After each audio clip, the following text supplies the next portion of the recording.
ಮಹಾದೇವಿ ಅಮ್ಮ ಶ್ರೀ ಚಕ್ರವಾಸಿನಿ ಮಹಾದೇವಿ ಅಮ್ಮ ಶ್ರೀ ಸಿಂಹವಾಹಿನಿ. ನೋಡು, ಎಲ್ಲ ತಯಾರಾಗಿ ಬಂದಿದ್ದೀನಿ.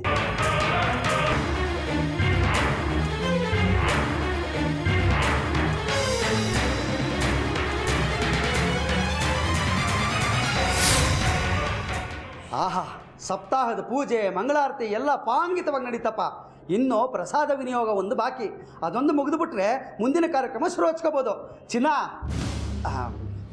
ಜಾಜಿ ಕೊಡು ಪ್ರಸಾದನ.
ಈಗ ಸಂತೋಷನಾ?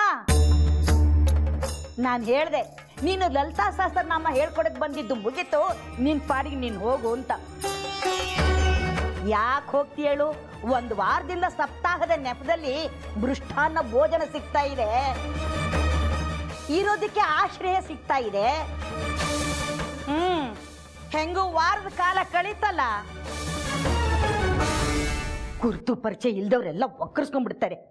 ಮಡಿ ಗೊತ್ತಿಲ್ಲ, ಮೈಲಿಗೆ ಗೊತ್ತಿಲ್ಲ, ಏನೋ ಒಂದು ಒಳ್ಳೇದಾಗುತ್ತೆ ಅನ್ಕೊಳ್ಳೋಷ್ಟ್ರೊಳಗೆ ಒಂದು ಕಂಟಕ ಶುರುವಾಗ್ಬಿಡುತ್ತೆ. ನಮ್ಮ ಸುನೀತನಿಗೆ ಯಾವತ್ತೂ ಹೀಗಾಗಿರ್ಲಿಲ್ಲ. ಯಾರೋ ಕಾಲಿಟ್ರು ನಮ್ಮ ಮನೆಗೆ, ಈ ಮನೆ ಏನಾಗಬಾರ್ದು ಅದೆಲ್ಲ ಆಗ್ತಿದೆ. ನೀವು ಹೇಳಬೇಕಾದನ್ನ ನೇರವಾಗಿ ಹೇಳಿ ನನಗೆ. ನೀವು ಅಮ್ಮನವ್ರಿಗೆ ಹೇಳೋ ಪೂಜೆ ಮಂತ್ರ ಥರ ಕೇಳಿಸ್ತಿದೆ ನನಗೆ. ನೀವೇನಾದ್ರೂ ಮಾಡ್ಕೊಳ್ಳಿ, ನಾನಿರೋದು ಹೀಗೆ ಅಂತ ಬಣ್ಗೆಟ್ಬಿಟ್ಟಿದೆಯಲ್ಲ. ಸ್ವಲ್ಪನಾದ್ರೂ ಸ್ವಾಭಿಮಾನ ಬೇಡವ ನಿಂಗೆ? ಅಮ್ಮನವರಿಗೆ ಭಕ್ತರು ಆನಂದದಲ್ಲಿದ್ದಾಗ ಪೂಜೆ ಮಾಡಿ ಒಳ್ಳೊಳ್ಳೆ ಮಂತ್ರಗಳೇ ಹೇಳ್ತಾರೆ. ಕಷ್ಟ ಬಂದಾಗ ಅದೇ ಭಕ್ತರು ಅಮ್ಮನವ್ರ ಎದುರಿಗೆ ನಿಂತ್ಕೊಂಡು ಬಾಯಿಗೆ ಬಂದ ಹಾಗೆ ಬೈತಾರೆ. ಎರಡೂ ಪ್ರಿಯವೇ ಅಮ್ಮನವ್ರಿಗೆ. ಅದೇನು ಮಾತಾಡ್ತಿದೀಯೋ, ಅದೇನು ಕಥೆನೋ, ನೀನೇನು ಹೇಳ್ತಿದೀಯ ಅಂತ ನಿನಗೆ ಅರ್ಥವಾಗಬೇಕು. ಜಯಾಂಬಿಕೆ ಜಗನ್ಮಾತಃ ಜಯ ಸರ್ವ ಜಗನ್ಮಯಿ ಜಯಾನವಧಿಕೈಶ್ವರ್ಯೇ ಜಯಾನುಪಮ ವಿಗ್ರಹೇ.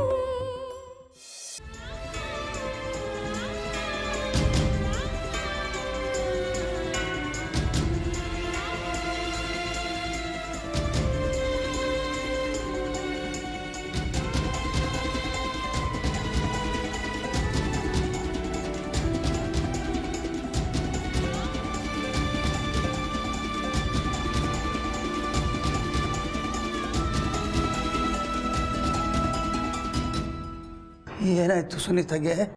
ಇವರು ತಾಯಿ ಆಗ್ತಾ ಇದ್ದಾರೆ.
ಹೆಂಡತಿ ತಾಯಿ ಆಗ್ತಾ ಇದ್ದಾಳ.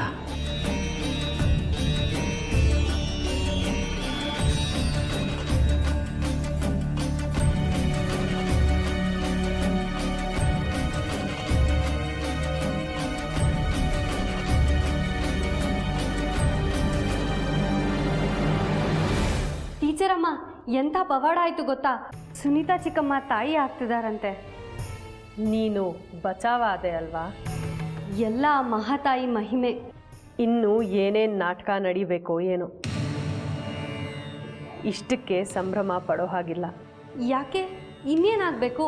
ಸುನೀತಾ ಚಿಕ್ಕಮ್ಮ ತಾಯಿ ಆಗ್ತಿಲ್ಲ ಅಂತ ತಾನೇ ಜಗ್ಗಿಯವ್ರು ನನಗೆ ಕಾಟ ಕೊಡ್ತಿದ್ದಿದ್ದು. ಈಗೆಲ್ಲ ಸರಿ ಹೋಯ್ತಲ್ಲ. ದೇವರು ತಪಸ್ ಮಾಡೋರ ತಪಸ್ಸನ್ನು ಮೆಚ್ಚಿ ಅವ್ರಿಗೆ ಏನು ಬೇಕೋ ಕೇಳ್ಕೊ ಅಂತಾರೆ. ಆದರೆ ತಪಸ್ ಮಾಡಿದವರು ತಮಗೆ ಸಾವೇ ಬರದೇ ಇರಲಿ ಅಂತ ಕೇಳ್ಕೊತಾರೆ. ಆದರೆ ಯಾವ ದೇವ್ರ ಕೈಲೂ ಸಾವನ್ನು ತಪ್ಪಿಸೋ ಅಂಥ ವರ ಇಲ್ಲ. ಆದರೆ ಅವರ ತಪಸ್ಸಿಗೆ ವರ ಕೊಡಲೇಬೇಕು. ಅವರಿಗೆ ತಿಳಿಸಿ ಹೇಳ್ತಾರೆ, ಸಾವೇ ಇಲ್ಲದ ವರ ಕೊಟ್ಟರೆ ಕಾಲದ ನಿಯಂತ್ರಣ ನಮ್ಮ ಹತೋಟಿಲಿಲ್ಲ ಅಂತ. ವಯಸ್ಸನ್ನಂತೂ ನಿವಾರಿಸೋಕ್ಕಾಗಲ್ಲ. ಆಗ ಮುದಿತನ ಜಾಸ್ತಿ ಆಗ್ತಾ ಹೋಗುತ್ತೆ. ದೇಹ ರೋಗ ರುಜಿನಗಳಿಗೆ ಈಡಾಗತ್ತೆ. ಆದರೆ ಸಾವಿರಲ್ಲ. ಸಾವೇ ಇಲ್ಲದೆ ಏನೂ ಉಪಯೋಗವೂ ಇಲ್ಲದೆ ಬದುಕಿದ್ರೆ ಅಂಥ ನಿನ್ನ ಬದುಕಿಗೆ ಮುಕ್ತಿಯಲ್ಲಿ. ಕೊಟ್ಟ ವರಾನ ಹಿಂದೆ ತೆಗೆದುಕೊಳ್ಳೋದಕ್ಕೂ ಆಗಲ್ಲ. ಅದಕ್ಕೆ ಮತ್ತೆ ಸಾವು ಕೊಡು ದೇವ್ರೆ ಅಂತ ತಪಸ್ ಮಾಡಬೇಕಾಗಿ ಬರುತ್ತೆ. ಯೋಚನೆ ಮಾಡು ಅಂತಾರೆ. ಆದರೆ ಈಗ ಯೋಚನೆ ಮಾಡಬೇಕಾದ್ದು ತಪಸ್ಸನ್ನು ಮಾಡಿ ದೇವ್ರನ್ನ ಕರೆಸ್ಕೊಂಡವರು. ನನಗೇನು ಅರ್ಥ ಆಗಲಿಲ್ಲ ಟೀಚರ್ ಅಮ್ಮ. ಒಳಸುಳಿಗಳು ಅಷ್ಟು ಬೇಗ ಅರ್ಥ ಆಗೋದಿಲ್ಲ ನಿನಗೆ. ಅಷ್ಟು ಸುಲಭವಾಗಿ ಪರಿಹಾರ ಆಗುವಂಥ ಸಮಸ್ಯೆ ಅಲ್ಲ ಇದು. ಕಾಯಬೇಕು ಕಾಲವನ್ನು. ಈಗಿನ್ನೂ ಬೀಜ ಬಿತ್ತಿದೆ. ಇನ್ನು ಗಿಡವಾಗಿ, ಮರವಾಗಿ, ಹೂವು, ಕಾಯಿ, ಹಣ್ಣಾಗಬೇಕು. ಪುನರಪಿ ಜನನಂ ಪುನರಪಿ ಮರಣಂ.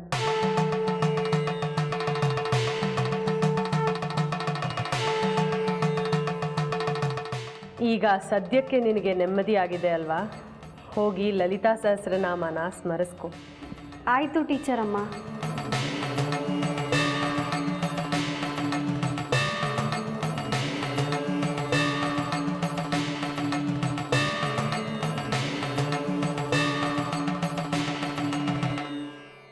ಊದಿನ ಕಡ್ಡಿ ಹಚ್ಕೊಂಡು ಬರೋ ಮಗನೇ ಅಂದ್ರೆ ಊರೇ ಹಚ್ಕೊಂಡು ಬರ್ತೀನಿ ಅಂತಾನೆ. ಹುಡುಗ ಬುದ್ಧಿ ದುಡುಕು ಜಾಸ್ತಿ. ಮತ್ತೆ ಮದುವೆಗಳು ನಿಂತರ ಬಟ್ಟೆ ಹಾಕೊಂಡ್ ಬಂದಿದ್ದಲ್ಲ ಚಿಕ್ಕಪ್ಪ, ಏನ್ ನಮ್ಮ ಮನೆ ಹುಡುಗಿರು ಅಂದ್ರೆ ಬಿಟ್ಟಿ ಬಿದ್ದೋಗಿದ್ರ ಇವ್ರಿಗೆ? ಅಲಂಕಾರ ಮಾಡ್ಕೊಂಡ್ ಬಂದ್ಬಿಟ್ರೆ ತಾಳಿ ಕಟ್ಟೆ ಬಿಟ್ನಾ? ಮನೆ ಹಿರಿನಾಗ ನಾನು ಇಲ್ವಾ? ನಾನು ಸಿದ್ಧವಾಗೇ ಇದ್ದೆ ಉತ್ತರ ಕೊಡೋದಕ್ಕೆ. ಒಂದು ಮಾತು ಕೇಳಬಾರ್ದ? ಈಗ ಅವನೇನಾದ್ರೂ ಹೆಚ್ಚು ಕಡಿಮೆ ಆದ್ರೆ ನಿನ್ನ ಪೊಲೀಸ್ನವ್ರು ಕರ್ಕೊಂಡು ಹೋಗ್ತಾರೆ. ಅದನ್ನ ಬೇರೆ ನೋಡ್ಬೇಕಾ ಈ ಜನ್ಮದಲ್ಲಿ? ಹೋದ್ರೆ ಹೋಗ್ತೀನಿ ಬಿಡಿ ಜೈಲ್ಗೇನೆ. ಹೀಗೆ ಏನು ತಡಿಯಕ್ ಆಗದೆ ಇದ್ದಿದ್ದಕ್ಕೇನೆ ಸುಂದರಿ ಅಕ್ಕನ ಕಳ್ಕೊಂಡ್ವಿ. ಈಗ ಜಾಜಿ ಅಕ್ಕನ್ನು ಕಳ್ಕೊಳ್ಳೋದಕ್ಕೆ ನಂಗೆ ಇಷ್ಟ ಇಲ್ಲ ಅಪ್ಪ. ಹಾಗೆಲ್ಲ ಮಾತಾಡಬೇಡವೋ. ಈ ಮನೆ ಮಗ ನೀನು, ಈ ಮನೆ ಭವಿಷ್ಯ ನೀನು. ನಾನು ಹೇಳೋದು ಕೇಳು. ನೀನೇನಾದರೂ ಮಾಡೋಕ್ ಮುಂಚೆ ನನ್ನನ್ನು ಒಂದು ಮಾತು ಕೇಳು. ಎಲ್ಲದಕ್ಕೂ ಬೇರೆ ರೀತಿ ಪರಿಹಾರ ಇರುತ್ತೆ. ನೋವಿನ ಯುದ್ಧ, ಹೋರಾಟದ ಸಾವೇ ಅಲ್ಲ ಎಲ್ಲದಕ್ಕೂ ಪರಿಹಾರ. ಶಾಂತಿ ಮಂತ್ರ ಸಂಧಾನದಿಂದಲೂ ಪರಿಹಾರ ಸಿಗುತ್ತೆ. ಸರಿ ಆಯ್ತು ಬಿಡಿ, ಇನ್ನು ಮುಂದೆ ನಿಮ್ಗೆ ಹೇಳ್ಬಿಟ್ಟೆ ಹೊಡಿತೀನಿ. ನೋಡು ಮತ್ತೆ ಅದೇ ಬೇಡ ಅಂದಿದ್ದು. ಸರಿ ಬಿಡಿ, ಇವಾಗೆಲ್ಲ ಸರಿ ಹೋಯ್ತಲ್ಲ. ಹೋಗು, ನಿನ್ ಚಿಕ್ಕಪ್ಪನ ಹತ್ರ ಹೋಗಿ ಕ್ಷಮೆ ಕೇಳು. ಮಾಡಿದ್ದು ತಪ್ಪಾಯ್ತು ಅಂತ ಹೇಳೋಗು. ನನ್ನ ಪರವಾಗಿ ನೀವೇ ಕೇಳ್ಬಿಡಿ. ಹೇಗೂ ಗಾಂಧಿವಾದಿ ಅಲ್ವಾ ನೀವು?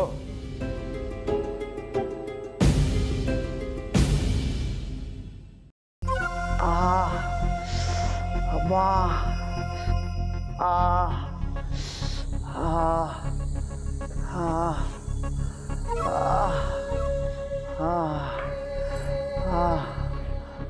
ನಿಂತ್ಕೋ ಸುನೀತಾ.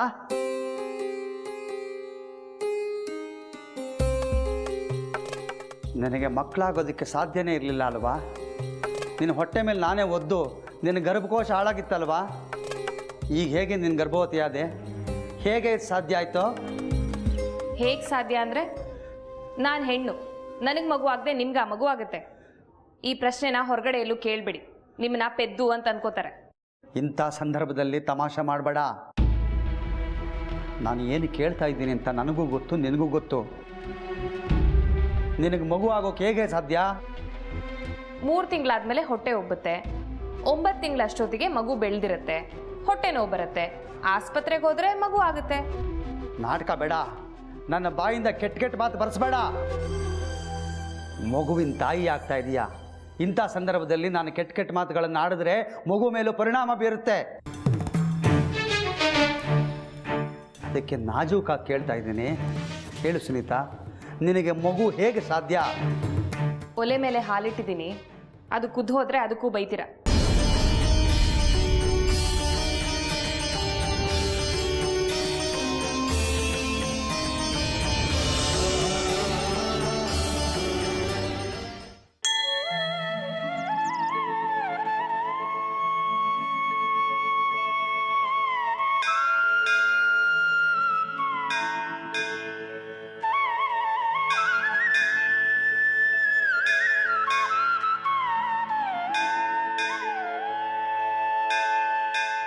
कदम्बवनचारिणी मुनिकदम्बकादम्बिनी निदम्बजिदभूतर सुरनितम्बिनी सेविता महालक्ष्मी च विद्महे विष्णुपत्नी च धीमहि तन्नो लक्ष्मी प्रचोदयात्.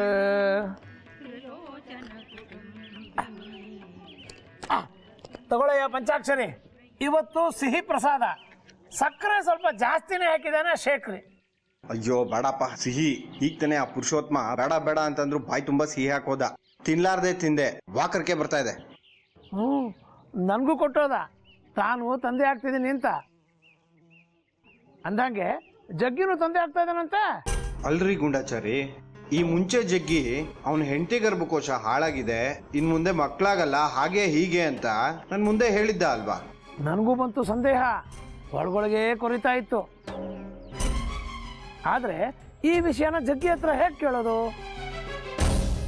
ಕುಡ್ದು ಕುಡ್ದು ಅವನ ತಲೆಗೆ ಇಂಥ ಸೂಕ್ಷ್ಮಗಳೆಲ್ಲ ಅರ್ಥನೇ ಆಗಲ್ಲ ಅನ್ಸತ್ತೆ. ಮದುವೆ ಆಗಿ 12 ವರ್ಷ ಕಳೆದ್ರು ಅವ್ರಿಬ್ರು ನಡುವೆ ಸಂಪರ್ಕ ಇಲ್ಲ ಅಂತ ಕುಡ್ದಾಗೆಲ್ಲ ಜಗ್ಗಿ ನನ್ನ ಹತ್ರ ಹೇಳ್ತಾ ಇದ್ದ. ಇವನ್ ಕುಡ್ಕ ಅಂತ ಅವನ ಹೆಂಡತಿ ಅವಳ ಹತ್ರಕ್ಕೂ ಸೇರಿಸ್ತಾ ಇರ್ಲಿಲ್ಲ. ಈಗ ನೋಡಿದ್ರೆ ಕುಂತಿ ಹಾಕುತ್ತಿದ್ದಾಳೆ.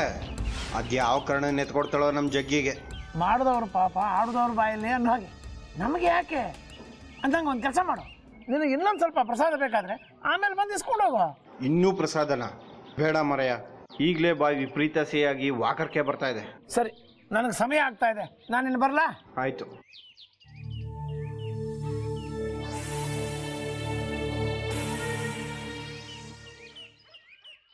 ಆಯಿತು, ನಿಮ್ಮ ಜೊತೆ ಕೈ ಜೋಡಿಸೋದಕ್ಕೆ ನನಗೆ ಒಪ್ಪಿಗೆ ಇದೆ.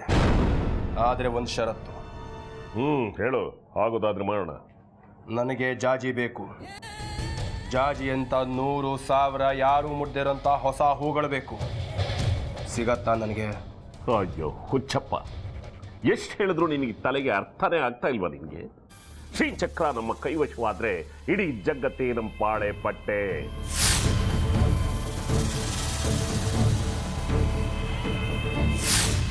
ನಾವಿದೀವಲ್ಲ, ನೀನು ಯಾಕೆ ಚಿಂತೆ? ನಮ್ಮ ಆಸೆಗಳೆಲ್ಲ ಪೂರೈಸುತ್ತೆ. ಅದಕ್ಕೆ ನಾನು ಹೇಳಿದ್ದು ನಮ್ಮ ಜೊತೆ ಕೈ ಜೋಡಿಸು ಅಂತ.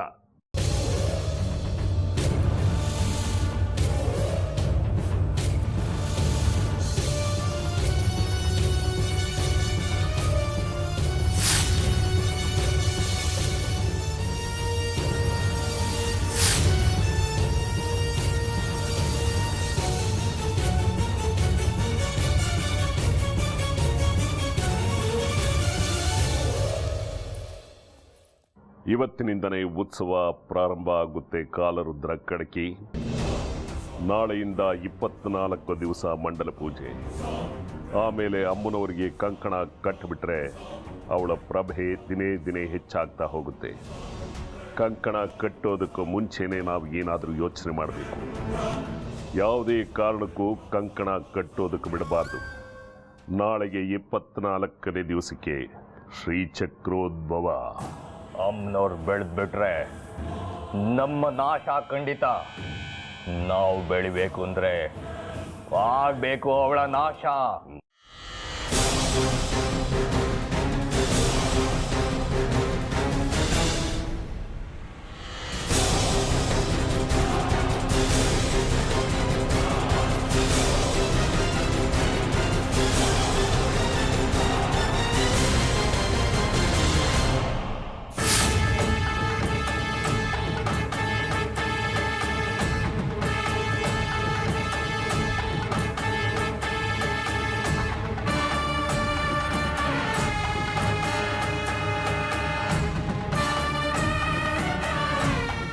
ಸಪ್ತಾಹ ಮುಗೀತು.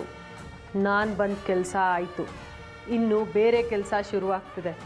ಹೊರಡ್ತೀನಿ. ಹಾಗಂದ್ರೆ ಹೇಗೆ ಟೀಚರಮ್ಮ? ನೀವು ನನ್ನ ಜೊತೆಲೇ ಇದ್ಬಿಡಿ. ನಿನ್ನ ಹಾಗೆ ಇನ್ನೂ ಕೆಲವರಿದ್ದಾರೆ. ನಾನು ಇಲ್ಲೇ ನಿಂತರೆ ಅವ್ರಿಗೆಲ್ಲ ಪಾಠ ಹೇಳೋರು ಯಾರು? ಅವರು ನಿನ್ನ ಹಾಗೇನೆ ಕಾಯ್ತಿರ್ತಾರೆ.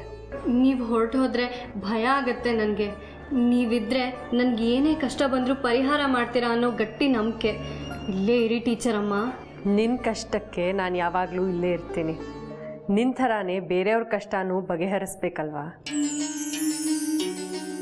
ನಿನಗೆ ಕಷ್ಟ ಅಂದ ಕೂಡಲೇ ಆ ಅಮ್ಮನವ್ರನ್ನ ನೆನಪಿಸ್ಕೊ. ಅವರು ಬಂದು ನನಗೆ ಸುದ್ದಿ ಮುಟ್ಟಿಸ್ತಾರೆ. ನಾನು ಬಂದೇ ಬಿಡ್ತೀನಿ. ಅಮ್ಮ, ನೀವಾದರೂ ಹೇಳಿ ಟೀಚರಮ್ಮಂಗೆ. ನೀವು ಹೇಳಿದ್ರೆ ಅವ್ರು ಇಲ್ಲೇ ಇರ್ತಾರೆ. ಹೋಗಿ ಬರಲಿ ಬಿಡು ಜಾಜಿ. ನಿನಗೆ ಹೇಗೋ ಅವ್ರು ದೇವಸ್ಥಾನದಲ್ಲಿ ಸಿಗ್ತಾ ಇರ್ತಾರೆ. ಹೌದು, ನೀನು ದೇವಸ್ಥಾನಕ್ಕೆ ಬಂದರೆ ನಾನು ಅಲ್ಲೇ ಇರ್ತೀನಲ್ಲ, ದಿನ ಸಿಗ್ತೀನಿ. ಈಗ ಹೋಗೋದಕ್ಕೆ ಅಡ್ಡಿ ಮಾಡಬೇಡ. ಆಗಲೇ ಉತ್ಸವದ ಕಾಲ ಶುರುವಾಗಿದೆ. ಭಕ್ತರೆಲ್ಲ ಬರೋದಕ್ಕೆ ಶುರು ಮಾಡಿದ್ದಾರೆ. ಅವ್ರಿಗೆಲ್ಲ ಬೆಳಕನ್ನು ಕೊಡಬೇಕಲ್ವಾ? ಬೆಳಕನ್ನು ಕೊಡೋ ದೀಪವನ್ನು ಕೊಡಬೇಕು ಅಂತ. ಇನ್ನೂ ಒತ್ತಾಯ ಮಾಡಬೇಡ. ನಾನು ಹೋಗಿ ಬರ್ತೀನಿ. ಹೌದು ಕಣೆ, ನೀನೇನು ಮಾತಾಡಬೇಡ. ಒಂದು ನಿಮಿಷ ಇರಿ, ಬಂದೆ.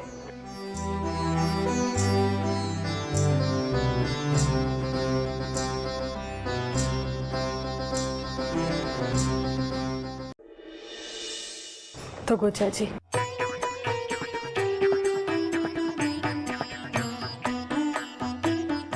ಇಷ್ಟು ದಿನ ನಮ್ಮ ಜೊತೆ ಇದ್ದು ಬಂದ ಕಷ್ಟಗಳನ್ನೆಲ್ಲ ನಿವಾರಿಸಿ ದುರ್ಗಾ ಸಪ್ತಾಹ ಚೆನ್ನಾಗಿ ನಡೆಯೋ ಹಾಗೆ ನೋಡ್ಕೊಂಡಿದ್ದಾರೆ. ಅವ್ರಿಗೆ ಆ ಬಾಗ್ನ ಕೊಟ್ಟು ನಮಸ್ಕಾರ ಮಾಡು. ಅವಳಿಗೆ ಒಳ್ಳೇದಾಗಲಿ ಅಂತ ಆಶೀರ್ವಾದ ಮಾಡಿ. ಸರ್ವಮಂಗಳ ಮಾಂಗಲ್ಯೆ ಶಿವೆ ಸರ್ವಾರ್ಥ ಸಾಧಿಕೆ ಶರಣ್ಯೆ ತ್ರ್ಯಂಬಕೆ ಗೌರಿ ನಾರಾಯಣಿ ನಮೋಸ್ತುತೆ ನಾರಾಯಣಿ ನಮೋಸ್ತುತೆ ಸೃಷ್ಟಿ ಸ್ಥಿತಿ ವಿನಾಶಾನಾಂ ಶಕ್ತಿಭೂತೆ ಸನಾತನಿ ಗುಣಾಶ್ರಯೇ ಗುಣಮಯೇ ನಾರಾಯಣಿ ನಮೋಸ್ತುತೆ ನಾರಾಯಣಿ ನಮೋಸ್ತುತೆ.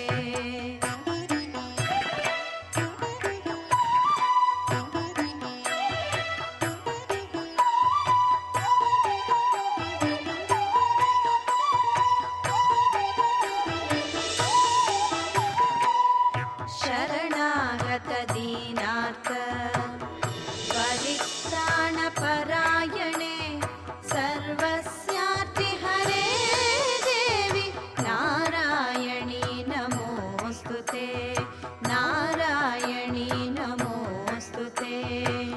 ಹಂಸಯುಕ್ತ ವಿಮಾನಸ್ತೆ ಬ್ರಹ್ಮಾಂಡ